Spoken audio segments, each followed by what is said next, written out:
My name is Jomar Smith, and until 6 months ago, I was nobody special. 28 years old, hands permanently stained with motor oil, working at Peterson's auto shop in Millfield. A Midwest town where the biggest excitement comes from high school football games and the annual corn festival. I lived in a cramped one-bedroom apartment above Miller's hardware store, where the floorboards creaked and the radiator clanked all winter long. My truck, a '99 Ford with more miles than optimism, sat in the gravel lot outside Peterson's, surrounded by the rusted hulks of cars that had given up the ghost years ago. Before we jump back in, tell us where you're tuning in from, and if this story touches you, make sure you're subscribed because tomorrow I've saved something extra special for you. Most mornings, I walk to work before sunrise, breathing in the crisp air that carried the scent of harvested corn and distant farms. Peterson's auto shop occupied a corner lot where Main Street met the county highway, a cinder-block building with bay doors that had been painted so many times you couldn't see the original color underneath. Old man Peterson had been talking about retiring for 5 years, but he kept showing up anyway, coffee in hand, ready to argue about the proper way to rebuild a transmission or diagnose a temperamental carburetor. "Jomar," he said one Tuesday morning, wiping his hands on a rag that hadn't been cleaned since the Clinton administration, "you ever think about doing something with your life?"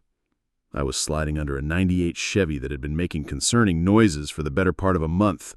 The owner, Mrs. Henderson, brought it in every few weeks with some new complaint, and I'd learned that half the battle was simply listening to her describe the symptoms with the patience of a priest taking confession. "I am doing something with my life," I replied, feeling around for the source of what sounded like a bearing going bad. "I mean something big, something that matters." That was the question everyone asked, though they usually phrased it more politely. "What happened to you? Why didn't you go to college like your sister? Why are you still here covered in grease when you could be wearing a suit and making real money somewhere else?" The truth was complicated and simple at the same time. College cost money we didn't have, and besides, someone had to stay and help with the family bills when Dad's construction work slowed down during the lean winter months. My younger sister Lila was different from the start. Smart as a whip, charming enough to light up a room just by walking into it, the kind of person who made teachers remember why they'd gotten into education in the first place. She'd gotten a full scholarship to Northwestern, studied business with a minor in communications, and now she was engaged to some hot shot from a family with more money than most small towns see in a decade. I was proud of her, even if it sometimes stung to know that everyone in Millfield thought she was the success story and I was the cautionary tale about what happened when you didn't reach for something better. The wedding invitation that changed everything arrived on a Tuesday afternoon, delivered to the shop because nobody bothered with my apartment address. Peterson handed it to me with raised eyebrows, noting the expensive paper stock and elegant script that probably cost more per page than most people spent on groceries. "Lila Smith requests the honor of your presence at her marriage to Grayson Hale," I read aloud, feeling the weight of the cardstock between my fingers. The paper was thick enough to stop a bullet, cream-colored with gold trim that caught the fluorescent shop lights. "Fancy," Peterson muttered, peering over my shoulder. "Must be costing them a fortune. Look at that venue." The Grand View Estate. I'd heard of it but never seen it.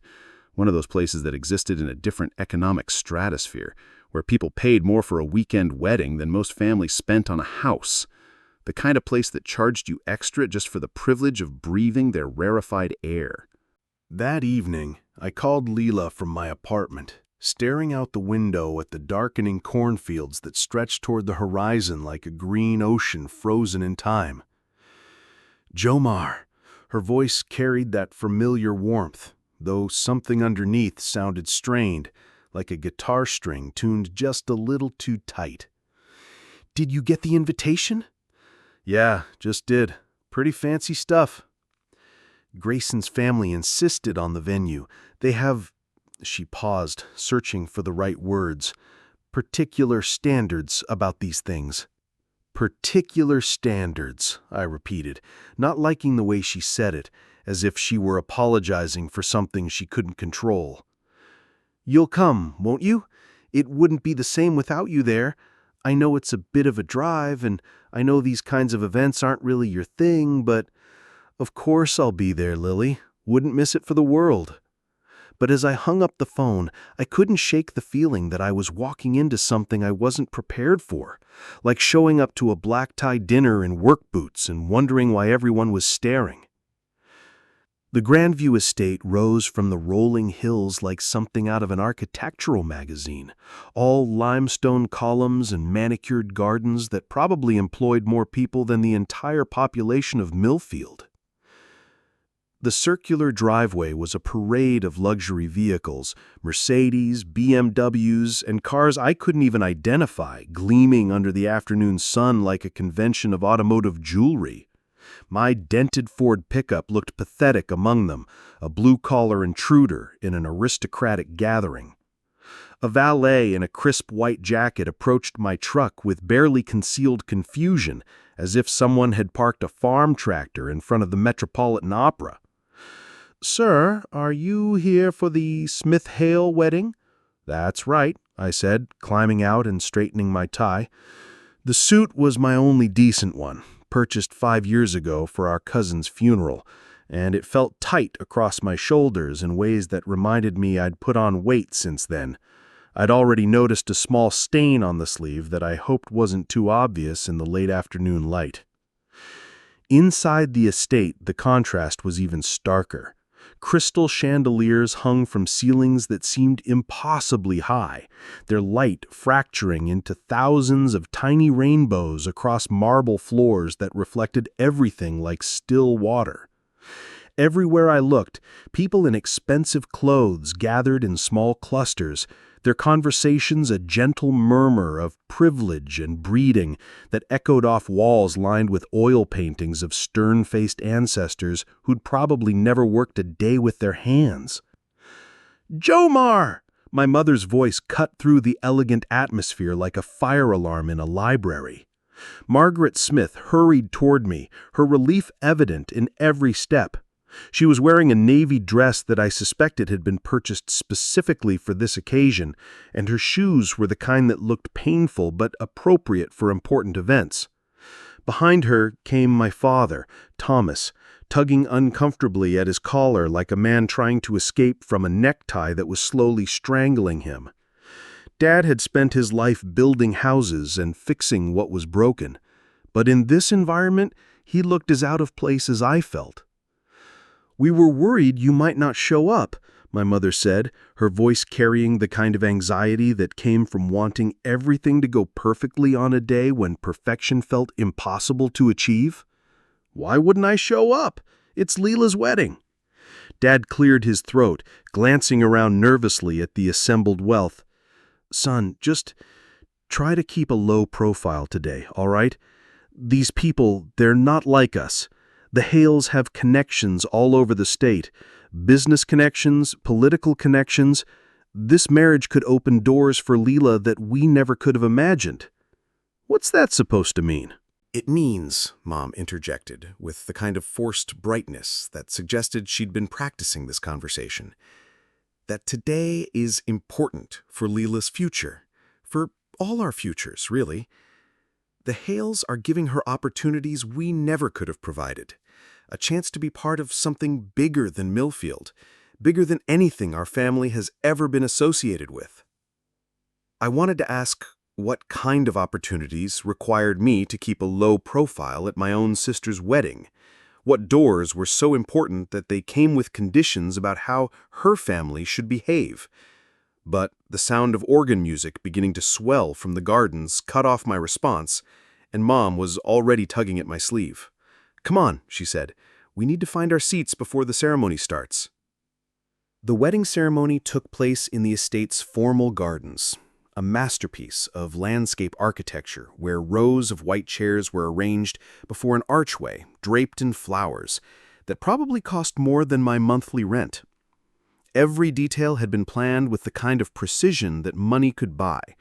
The spacing of the chairs, the angle of the photographs, the way the late afternoon light filtered through strategically placed trees to create the perfect romantic atmosphere.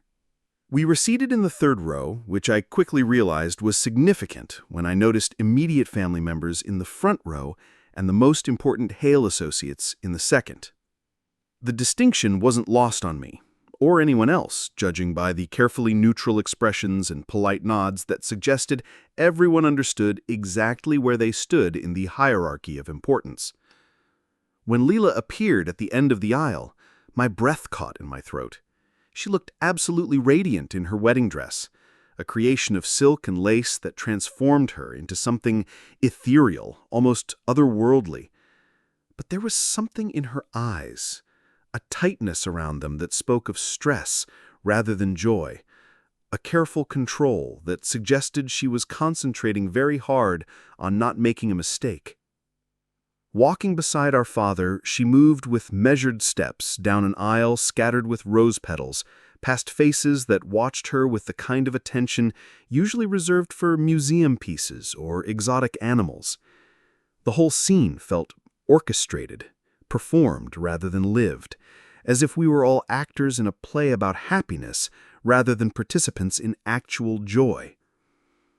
Grayson Hale stood at the altar in a tuxedo that fit him like it had been sewn onto his body by angels, his blonde hair perfectly styled, his confident smile suggesting he'd never doubted his place in the world for even a moment. When Leela reached him, he took her hand with a proprietary gesture that made my jaw clench involuntarily. There was something about the way he looked at her, not like a man in love, but like someone who had just acquired something valuable and was pleased with his purchase. The ceremony itself was beautiful and cold, filled with traditional vows and readings that felt rehearsed rather than heartfelt. The officiant, a distinguished older man who probably charged more for one ceremony than I made in a month, spoke about love and commitment in tones that suggested he was delivering a prepared lecture rather than celebrating a union of souls. I found myself watching the guests more than the bride and groom, noting how they seemed to separate naturally into two distinct groups. On one side sat the Hales and their associates, men in expensive suits that probably cost more than my truck, women in designer dresses that looked like they'd been lifted from the pages of fashion magazines. They radiated confidence and entitlement, the easy assurance of people who had never questioned their right to occupy the best seats in any room. On the other side sat everyone else. Relatives from both families, friends from Leela's college days, a few neighbors from Millfield who looked as overwhelmed as I felt. We were all making our best effort to fit in, but the contrast was impossible to ignore. It was like watching two different species trying to coexist in the same habitat. As the newly married couple kissed and the crowd erupted in polite applause, I caught sight of an elderly man standing slightly apart from the celebration. Henry Smith, our grandfather, watching the proceedings with sharp eyes that seemed to see everything and judge most of it. He was 83 years old, weathered by decades of farming and manual labor, but he carried himself with a dignity that commanded respect from anyone with sense. Grandpa Henry had always been a man of few words, but his presence filled whatever room he entered. The Smith family estate, where he'd lived alone for the past decade since Grandma's death, was legendary in our family. A sprawling property that had been in our name for more than a century. A piece of land that represented everything our ancestors had worked and sacrificed to build. When our eyes met across the crowd, he nodded slightly, but didn't smile. There was something in his expression that I couldn't quite read, a mixture of sadness and determination that suggested he was seeing more than just a wedding ceremony.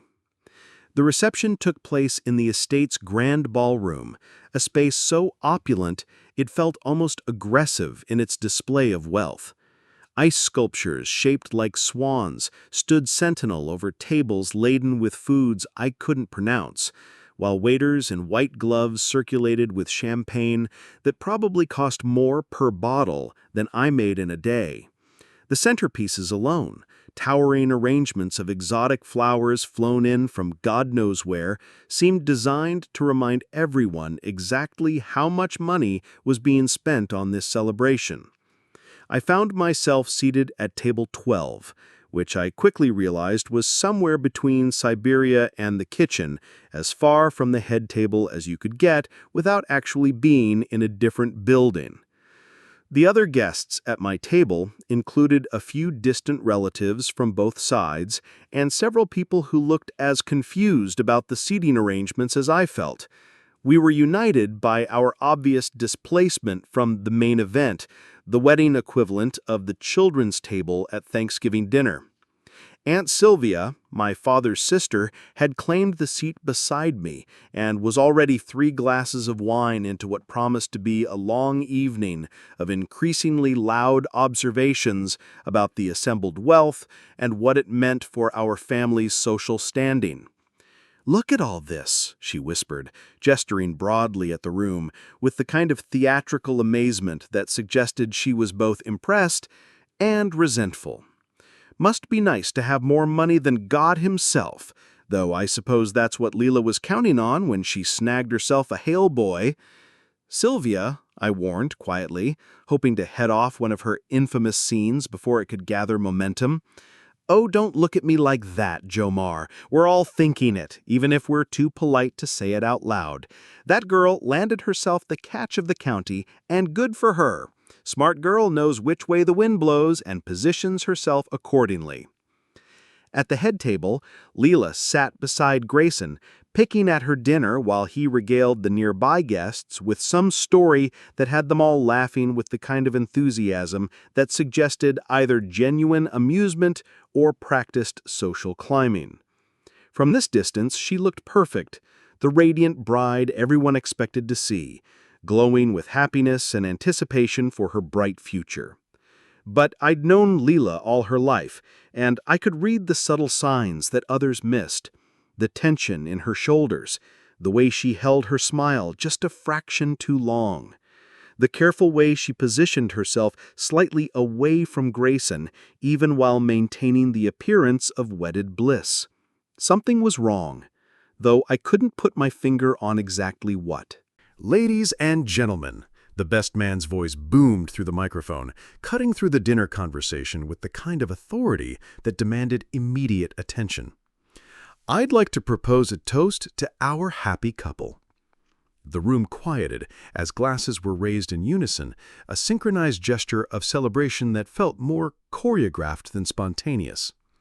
The best man, a guy named Preston who looked like he'd stepped out of a country club catalog, launched into a speech about Grayson's many accomplishments, his business acumen, his family's philanthropic work, his bright future in whatever endeavor he chose to pursue. What struck me was how little he mentioned Leela, except as the lucky woman who captured our Grayson's heart, as if she were a prize he'd won rather than a partner he'd chosen. The speech painted a picture of Grayson as the star of his own story, with everyone else playing supporting roles in the grand narrative of his success. When the speech ended and conversations resumed, I decided to pay my respects to the happy couple. I made my way through the maze of tables, navigating past waiters carrying silver trays, and dodging animated conversations about stock portfolios and vacation homes in places I'd never heard of. "Leela," I said when I finally reached the head table, speaking loud enough to be heard over the ambient noise, "you look absolutely beautiful." She turned toward me, and for just a moment, her carefully maintained mask slipped. I saw exhaustion in her eyes, a bone-deep weariness that had nothing to do with wedding planning and everything to do with the strain of being someone she wasn't sure she wanted to be. "Jomar, I'm so glad you came. Really, it means everything to me that you're here. Wouldn't have missed it for the world." I extended my hand to Grayson, determined to start this relationship on the right foot despite my growing unease. "Congratulations." Grayson looked at my outstretched hand for a beat too long before taking it, his grip firm to the point of being uncomfortable, as if he were testing my resolve or establishing some kind of dominance through the simple act of a handshake. "Jomar, right? The mechanic." "That's right." "How honest," he said, managing to make the word sound like an insult wrapped in false admiration. "There's something to be said for simple work, I suppose.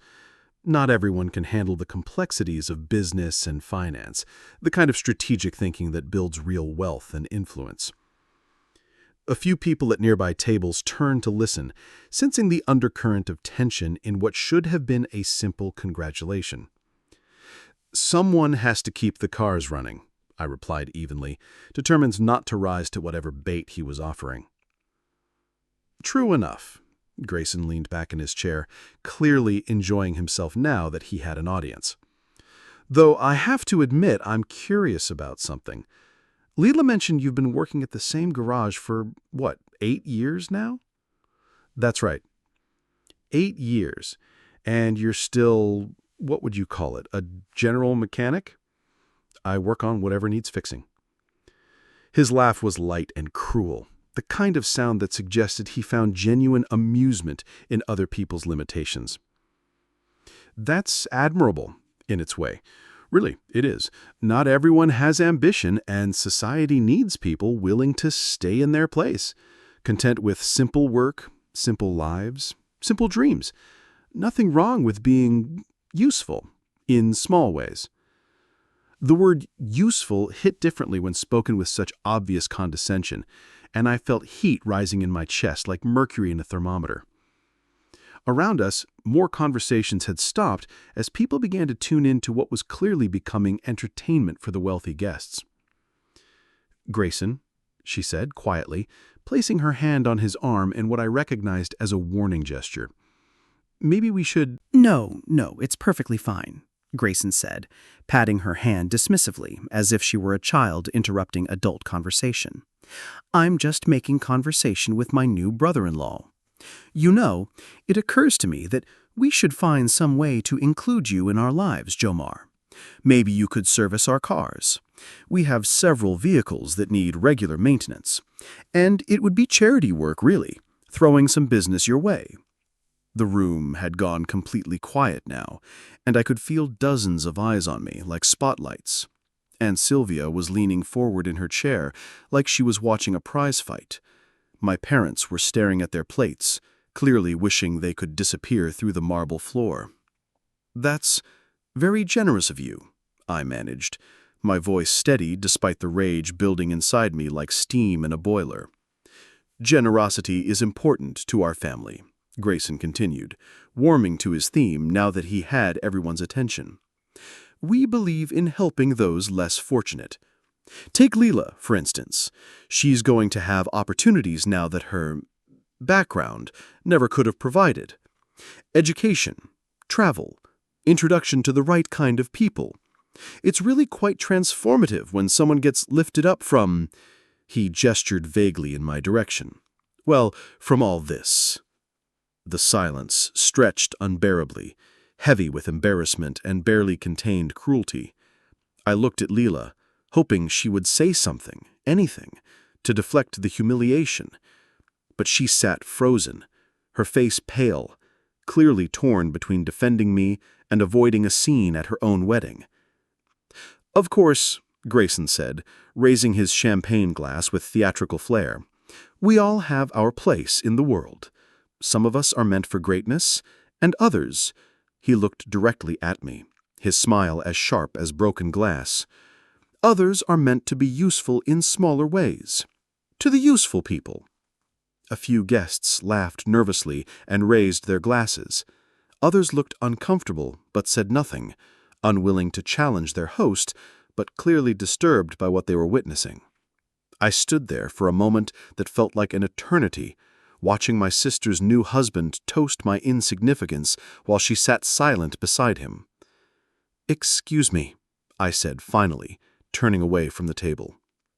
I walked out of the reception hall on unsteady legs, my face burning with shame and anger.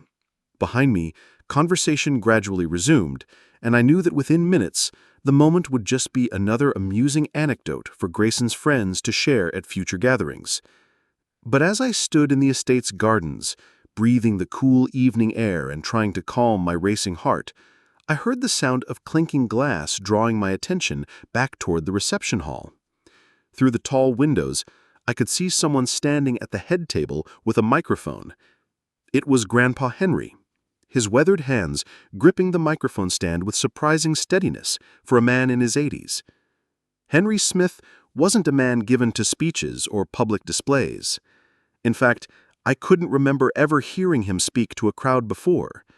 But something about seeing him at that microphone, something about the determined set of his shoulders, made me pause in my retreat. Curious, despite my humiliation, I made my way back inside, standing near the back of the room where I could escape quickly if needed. "Ladies and gentlemen," Grandpa Henry's voice carried clearly through the hall, rough with age but strong with conviction. "I hope you'll indulge an old man for a few minutes." The room quieted with the kind of respectful attention that Henry commanded simply by being who he was. Even Grayson, I noticed, had straightened in his chair. "I've been watching and listening tonight, and I've heard a lot of talk about success and accomplishment, about the right kind of people and the wrong kind of people, about who deserves what in this world." He paused, his eyes scanning the room, until he found mine. For a moment, our gazes locked, and I saw something in his expression that I couldn't quite read. Sadness, determination, and something else. Something like justice. "The Smith family has been in this county for over 100 years," he said. "We've seen good times and bad times. We've buried our dead and celebrated our living. And through it all, we've learned something important about the difference between worth and worthlessness." Grayson shifted uncomfortably in his chair. Some of the guests were beginning to exchange glances, sensing that this wasn't going to be a typical wedding toast. "Worth," Henry said, "isn't measured in dollars or connections or the ability to look down on others. Worth is measured in character, in loyalty, in the willingness to show up when showing up is hard, in treating people with dignity regardless of their circumstances." My heart was pounding now, though I wasn't sure why. Which brings me to an announcement I'd planned to make privately, but recent events have convinced me that it should be shared publicly. Henry reached into his jacket pocket and pulled out a folded document. "Last month, I finalized my will. The Smith family estate, all 400 acres, the main house, and all associated properties, will pass not to my son Thomas, as might be expected, but to my grandson." A murmur went through the crowd. I saw my father's head snap up, confusion and hope warring on his face. "The estate will go to Jomar Smith." The words hit the room like a physical blow. Conversations stopped mid-sentence. Glasses paused halfway to lips. Even the waitstaff seemed to freeze in place. I felt like the floor had dropped out under my feet. This had to be some kind of mistake, some misunderstanding. The Smith estate was legendary in our family. 400 acres of prime farmland, a historic main house that had been built in the 1890s, and enough value to change someone's life completely. "What?" Grayson's voice cut through the silence, sharp with disbelief and outrage. "That's impossible!" Henry turned his attention to the head table, his expression calm but steely. Nothing impossible about it. Jomar has shown me, through years of quiet service and dignity, that he understands what it means to preserve something important. He's never asked for recognition or reward, never expected anything to be handed to him, but he's always been there when he was needed. "This is ridiculous," Grayson said, standing up abruptly, his composure finally cracking. "The man fixes cars for a living. What does he know about managing an estate, about preserving family legacy, about the responsibilities that come with real wealth?" "More than you might think," Henry replied calmly. "But that's for him to prove, isn't it?" I found myself moving forward through the crowd, people stepping aside to let me pass. When I reached the front of the room, Henry handed me the microphone. "Grandpa," I managed, my voice hoarse with shock. "I don't understand." "Son," he said quietly so only I could hear, "I've been watching this family for 83 years. I've seen people chase money and status and approval from the wrong kinds of folks. but I've also seen real character, and I know the difference. You're the only one in this room tonight who hasn't once tried to impress me or curry favor or position yourself for advantage.